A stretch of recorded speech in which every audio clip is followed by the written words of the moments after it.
할렐루야. 오늘은 3월 19일 금요일입니다. 오늘도 정시매일 예배 함께 하시는 성도님들 한 분 한 분 사랑하고 축복합니다. 다 같이 우리 사도신경을 고백하며 예배 자리로 나가겠습니다. 전능하사 천지를 만드신 하나님 아버지를 내가 믿사오며 그 외아들 우리 주 예수 그리스도를 믿사오니 이는 성령으로 잉태하사 동정녀 마리아에게 나시고 본디오 빌라도에게 고난을 받으사 십자가에 못 박혀 죽으시고 장사한 지 사흘 만에 죽은 자 가운데서 다시 살아나시며 하늘에 오르사 전능하신 하나님 우편에 앉아 계시다가 저리로서 산자와 죽은 자를 심판하러 오시리라. 성령을 믿사오며 거룩한 공예와 성도가 서로 교통하는 것과 죄를 사하여 주시는 것과 몸이 다시 사는 것과 영원히 사는 것을 믿사옵나이다. 아멘. 다 같이 찬송가 180장 하나님의 나팔소리 우리 함께 찬송하겠습니다. 오늘은 조기현 권사님 가정에서 찬송을 인도해 주시겠습니다.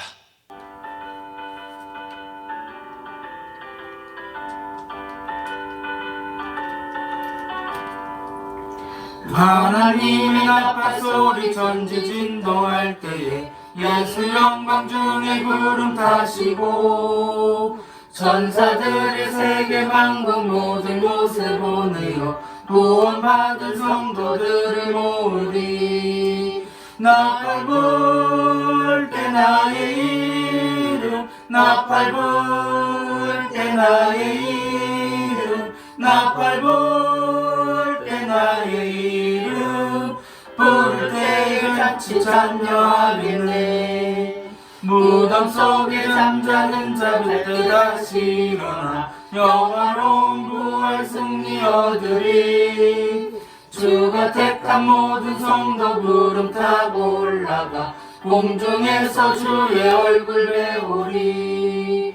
나팔 불 때 나의 이름, 나팔 불 때 나의 이름, 나팔 불 때 나의 이름, 부를 때에 잔치 참여하겠네.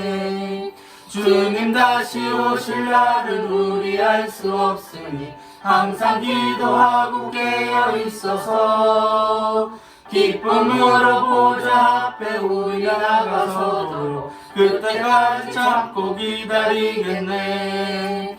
나팔 불 때 나의 이름, 나팔 불 때 나의 이름, 나팔 불 때 나의 이름, 부를 때에 잔치 참여하겠네. 다 같이 매일의 기도 함께 드리시겠습니다. 참 평강의 주님, 오늘도 새로운 하루를 주시고 복되게 하시니 감사합니다. 하늘에 속한 자, 하나님의 자녀로서의 삶을 권세로 살게 하시며 오직 하나님의 말씀을 즐거워하며 따라 살게 하심을 감사드립니다. 다윗처럼 오직 우리 주님만을 내 앞에 모시고 오직 주님만이 우리의 전부이심을 고백하는 삶이 되게 하시고 그러므로 인해 주님께서 늘 우리의 전부가 되어주심을 경험하고 누리는 삶이 되게 하옵소서. 우리의 가정과 교회를 위해 기도합니다. 일터를 위해 간구합니다.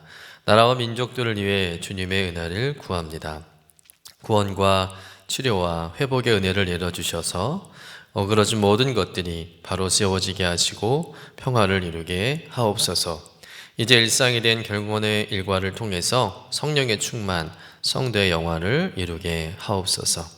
주님 사랑합니다. 언제나 자기 눈동자와 같이 우리들을 사랑하시는 주 예수 그리스도의 이름으로 기도드립니다. 아멘. 오늘 우리에게 주시는 하나님의 말씀은 마태복음 24장 29절에서 35절 말씀입니다. 그날 환란 후에 즉시 해가 어두워지며 달이 빛을 내지 아니하며 별들이 하늘에서 떨어지며 하늘의 권능들이 흔들리리라. 그때에 인자의 징조가 하늘에서 보이겠고 그때에 땅의 모든 족속들이 통곡하며 그들이 인자가 구름을 타고 능력과 큰 영광으로 오는 것을 보리라. 그가 큰 나팔소리와 함께 천사들을 보내리니 그들이 그의 택하신 자들을 하늘 이 끝에서 저 끝까지 사방에서 모으리라. 무화과 나무의 비유를 배우라. 그 가지가 연하여지고 잎사귀를 내면 여름이 가까운 줄을 아나니 이와 같이 너희도 이 모든 일을 보거든 인자가 가까이 곧 문 앞에 이른 줄 알라.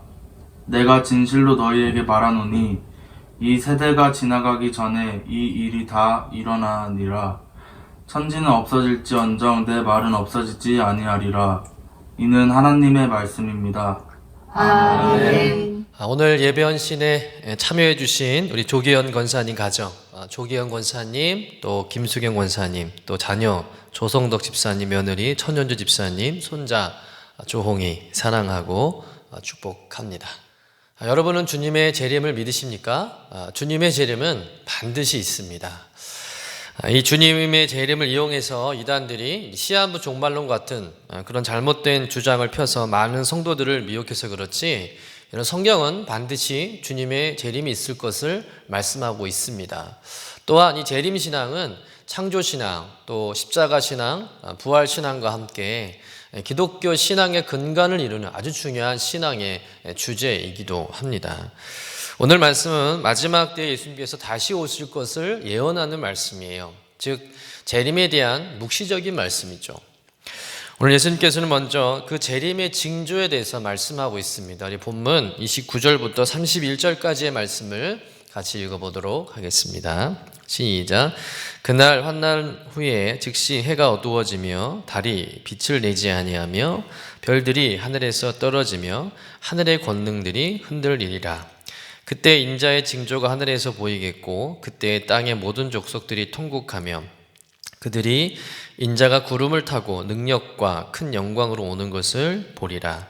그가 큰 나팔 소리와 함께 천사들을 보내리니 그들이 그의 택하신 자들을 하늘 이 끝에서 저 끝까지 사방에서 모으리라.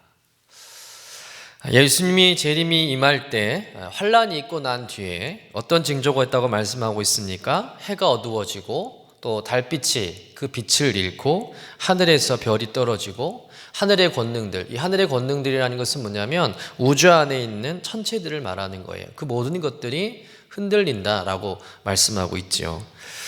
이 말씀은 세상에서 태양처럼 또는 달처럼 별처럼 그렇게 떠받들어지고 자칭 그렇게 우쭐해하고 교만했던 옛날 그 바벨론 제국이나 또 아수르나 또 에돔 같은 나라들이 멸망하는 것을 예언할 때 이사야 선지자가 사용했던 말인데 그 말씀을 예수님이 인용하신 것이죠. 해가 어두워지고 또 달이 빛을 잃고 별들이 하늘에서 떨어진다는 것은 무엇을 의미합니까? 망하는 것을 의미합니다. 즉 무너지는 것을 상징하는 것이죠. 세상의 모든 나라와 모든 권세가 다 무너진다는 것입니다. 지금 예수님께서는 헤롯이 지은 그토록 거대했던 예루살렘 성전이 무너지고 또 그 뒤에는 예루살렘 도시도 멸망할 것이라 예언도 하시고 이어서는 세상의 종말 그리고 그 종말과 함께 주님의 재림까지 말씀하고 있는 겁니다. 역사적으로 보면 실제로 예루살렘 성은 망했죠. 또 그 성전도 무너졌습니다. 그럼 이제 남은 것은 세상의 종말만 남은 상황이죠.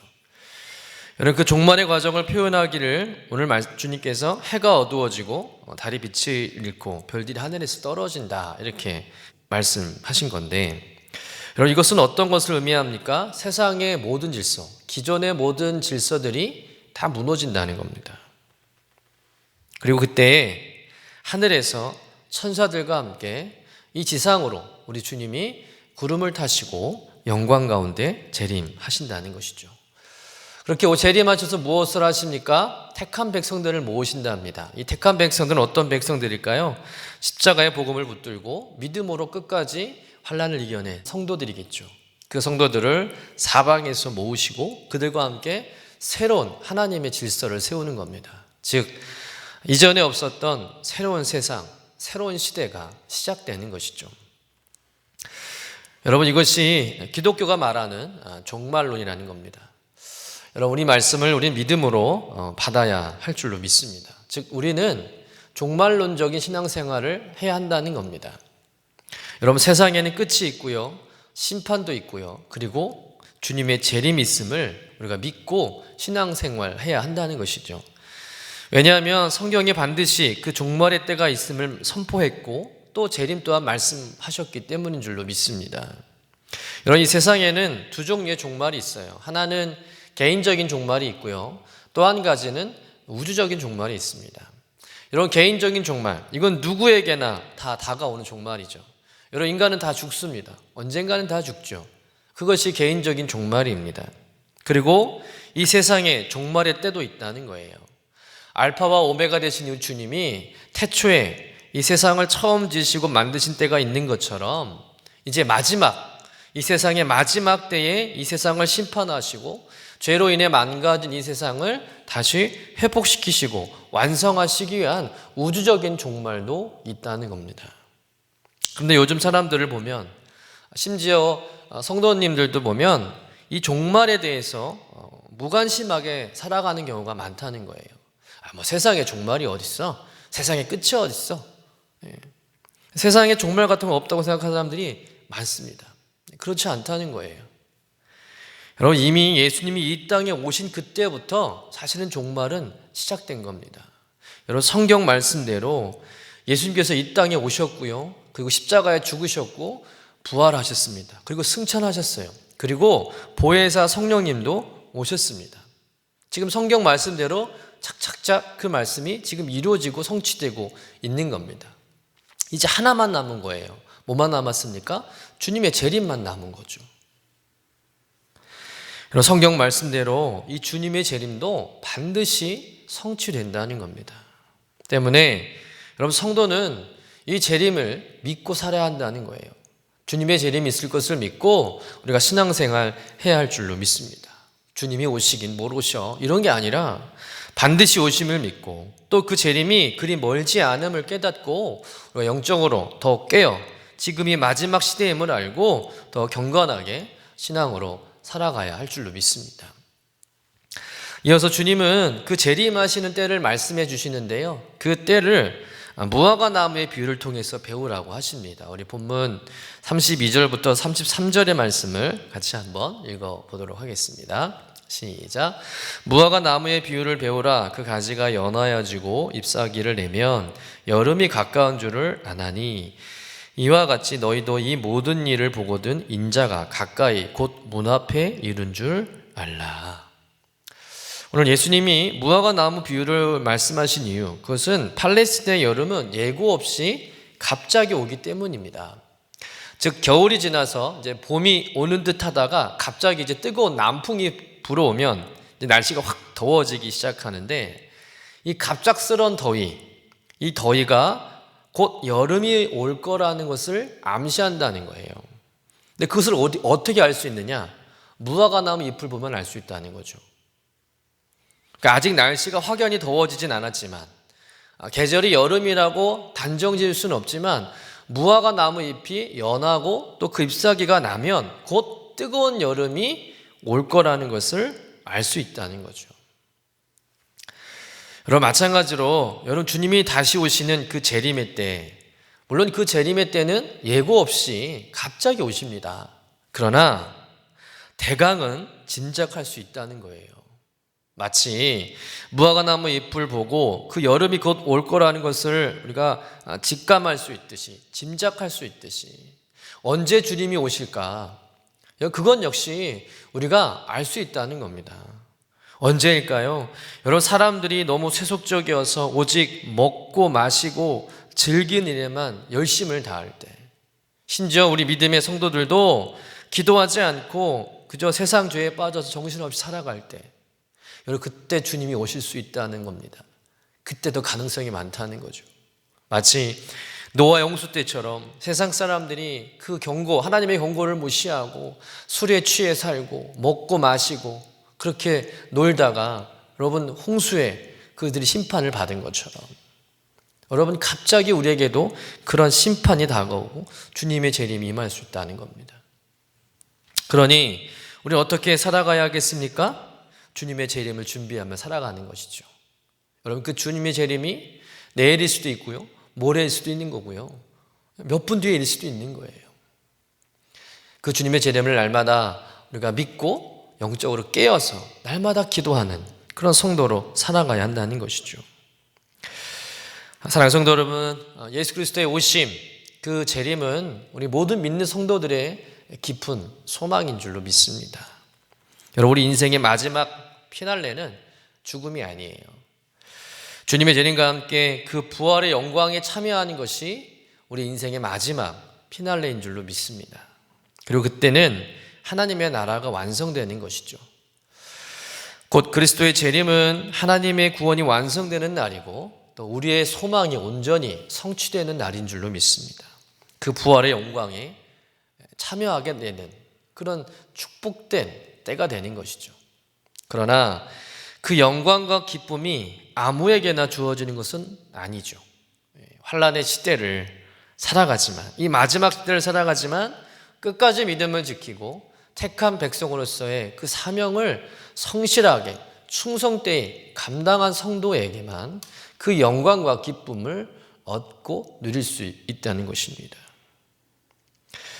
여러분, 예수님 때문에 고난받던 초대교회 성도들의 유일한 소망은 출세하는 것도 아니고요, 성공하는 것도 아니고 돈을 많이 버는 것도 아니었습니다. 초대교회 성도들이 말할 수 없는 핍박과 환난을 당하면서도 오직 그들이 소망한 것은 단 하나, 무엇이었을까요? 예수님의 재림이었습니다. 주님이 다시 오시는 일이었어요. 초대교회 성도들은 승천하신 주님께서 곧 다시 오시리라는 그 믿음과 기대 속에 살아갔다는 겁니다. 그래서 심지어 그들의 인사까지도 어떤 인사였을까요? 마라나타, 마라나타. 이것이 그들의 인사말이었어요. 우리나라에서도 안녕하세요라고 인사하잖아요, 사람을 만나면. 그처럼 여러분, 초대교회 성도들은 서로 만나기만 하면 손을 들고 마라나타, 마라나타 이렇게 인사를 했다는 것이죠. 여러분, 마라나타가 무슨 뜻입니까? 주님 어서 오시옵소서, 주님이 곧 오십니다 라는 뜻입니다. 그런데 이 말을 크게도 안 해요. 왜냐하면 서로의 신분을 지켜주기 위해서. 핍박받고 박해받는 믿음의 성도가 만나면 서로 귀에 대고요, 조용히 말하는 거죠. 마라나타, 형제님 곧 주님 오십니다. 우리 그때까지 더 버티고 견딥시다. 믿음으로 승리합시다. 힘냅시다. 이런 메시지를 담고 서로 믿음의 성도들끼리요, 서로 응원하고 위로하고 격려해 주는 것이죠. 그게 마라나타라는 인사였어요. 주님이 곧 오십니다. 여러분, 초대교회 성도들에게 이 마라나타는 일상을 지배하는 신앙과 삶의 기둥 같은 것이었습니다. 그 신앙으로 그 모진 박해를 이겨낸 거예요. 그 소망으로 산 것이죠. 그들은 마라나타의 신앙과 또 재림의 신앙으로 끝까지 신앙을 지키며 예수님 부인하지 않고 십자가의 복음을 붙들고 산 줄로 믿습니다. 그리고 마침내 승리한 거죠. 마찬가지로 오늘을 살아가는 우리들도 우리 오실 주님을 고대하며 우리 서로에게 마라나타, 그 주님의 오심을 선포하며 주님의 재림을 믿음으로 우리가 받고 살아야 할 줄로 믿습니다. 그리고 어떤 고난과 어려움 가운데서도 우리가 소망 중에 즐거워하며 담대히 그 오실 주님을 자랑하고 끝까지 믿음의 길을 걸어가는 성도로 살아가야 할 줄로 믿습니다. 오늘도 영적으로 더 깨어 기도하고 더 믿음으로 삶을 살아내며 다시 오실 주님, 그 주님이 언제 오실지 알 수 없지만 슬기로운 다섯 처녀처럼 그 주님을 기쁨으로 맞이하는 저와 여러분의 삶이 되시기를 주님의 이름으로 간절히 축원합니다. 기도하겠습니다. 주님 감사합니다. 오늘도 말씀하여 주시고 또 말씀 속에 천국과 부활과 또 재림의 소망을 다시 한번 깨닫게 해주시니 감사드립니다. 한 번 사는 인생 마음껏 즐기다 가자라 생각하는 사람들의 문화에 세상 사람들의 그 가치관에 동요되지 않게 하시고 심판날이 있음을 항상 기억하며 더욱 경건한 삶을 살아가도록 주님 도와주옵소서. 무엇보다 시대의 징조들을 분별할 수 있는 영안을 주시어서 역사의 종말을 향해서 한 발자국 두 발자국 나아가는 이 시대를 바라보고 이럴 때일수록 더 깨어서 기도하는 성도가 되게 하여 주옵소서. 시대 유혹에 흔들림 없이 주 예수여 어서 오시옵소서라는 마라나타의 신앙으로 재림의 소망과 굳건한 믿음을 가지고 묵묵히 주어진 삶의 자리에서 주신 사명 잘 감당할 수 있도록 주님 힘과 능력과 지혜를 더하여 주옵소서. 감사드리며 거룩하신 예수님의 이름으로 기도드립니다. 아멘. 이제는 우리의 구세주가 되시며 대속자가 되시는 예수 그리스도의 구속의 은혜와 아버지 하나님의 만극하신 사랑하심과 성령님의 교통하시는 은총이 오늘도 날마다 기쁨의 예배, 주님과 신나는 동행을 통해서 경건의 일과를 세우고 성령 충만하며 성도의 용화 가운데 살기를 소망하며 나아가는 사랑하는 주의 모든 권속들 위해, 특별히 오늘 하나님 앞에 헌신 예배를 드리는 조기현 권사님, 김수경 권사님 네 분, 그리고 사랑하는 자녀들 조성화님, 조성미 집사님, 조성덕 집사님, 조성숙 집사님, 조성범 권사님과 그리고 세우신 가정들 위해, 자녀들 위해 영원토록 함께 하시기를 간절히 축원하옵나이다. 아멘.